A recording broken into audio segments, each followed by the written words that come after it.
Hey beautiful soul, now we have this case where you can see there is a lot of thinning, there are some miniaturized hair present and it's a high grade baldness. The hairline is receded and in the entire portion we see there is hardly any growth. The hair are not growing, but yes, these miniaturized hair are present in this area.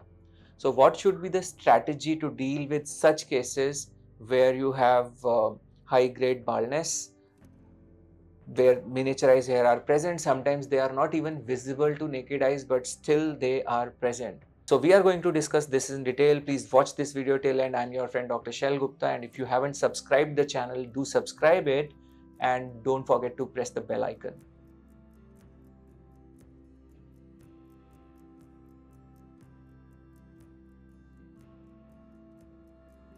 Now, number one strategy which can be seen, can be done in this patient is just go with medicine. Suppose if we give him 1 mg finasteride daily, he will have a huge regrowth all over, and even without transplant, he will grow hair. So in all these areas, he can grow hair. Like if you zoom the picture, you will find that even in apparently completely bald areas, there are hair.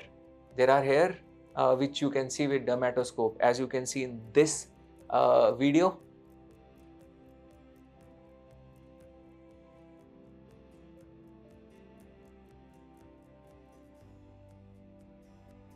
Dermatoscope, there are some hair present even in this portion.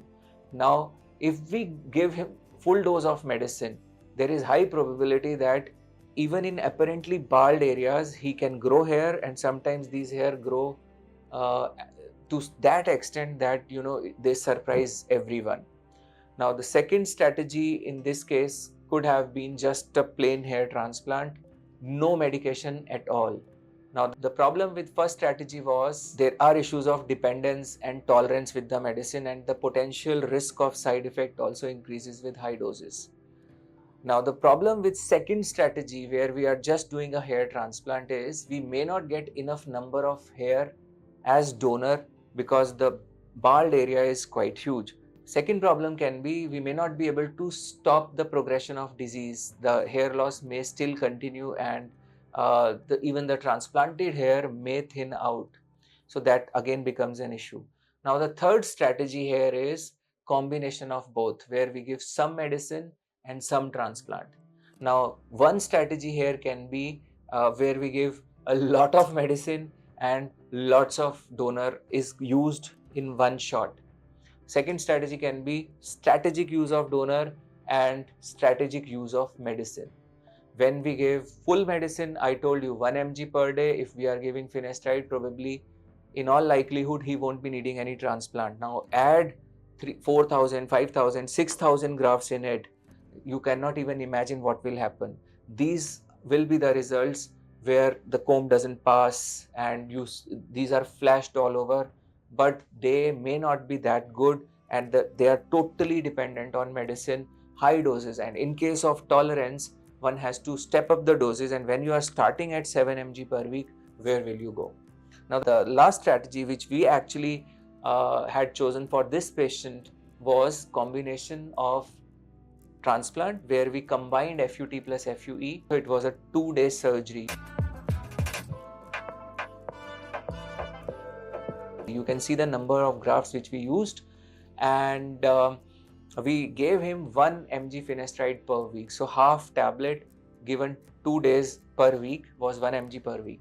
So now you can see the graft placement. Majorly we worked on the frontal hairline, we created the temples, we worked a little on the middle portion of the scalp, and then crown was covered. So in all 5,200 grafts were done, and if you see the result, now this is a combination surgery. You can see the donor area, FUT and FUE. FUT gave us major chunk of grafts, while FUE gives us less number from the scalp as compared to FUT.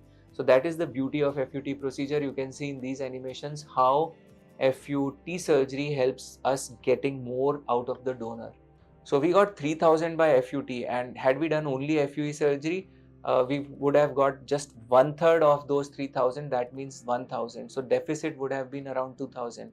Same donor consumption, same donor condition after hair transplant, but the number of grafts would have been 2000 lesser. This is an important point, and if you don't understand it, ask in the comment section. I would recommend you to go to the website, read the blogs which are there where we have explained everything.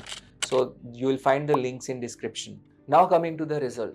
See, when you do the surgery without medicine or with very small doses of medicine, we are not going to get free cabal, free ka credit. Now the entire onus is majorly on the surgeon. Look at the hairline which has been created. It looks absolutely natural. Even if I see this result as a surgeon, I don't find that this is a hair transplant. It looks absolutely natural. This is 1 mg finasteride which has been added to actually sustain the existing hair. A lot of people tell you that we have done the transplant and this medicine has been given just to sustain the existing hair. This is a lie. You know, the medicine have their impacts. All 5 things which medicine can affect in hair transplant have been shown here. So you can have a look. It is very important, and if you don't understand, go to the website and read the blogs, www.satyahairsolutions.com. Another important thing is the effect which we get from the medicine is directly proportional to the dosage of medicine. You can see this photograph picture where we gave 1 mg, the effect was tremendous, and when the dose was reduced because of some side effects to half, the effect got reduced by half. So the effect is directly proportional to the dosage. So imagine when 1 mg finasteride is contributing to the result to this extent, imagine what will happen if we give 7 mg per week. It would be just mind blowing. It will blow away your mind, and you will be kind of forced to just get your transplant done with big dreams, huge dreams, fantasies in your mind. But yes, there will be a huge gap between expectations and reality. So the transplant, if you look at the donor, the scar, majority of people are afraid of donor scar with FUT.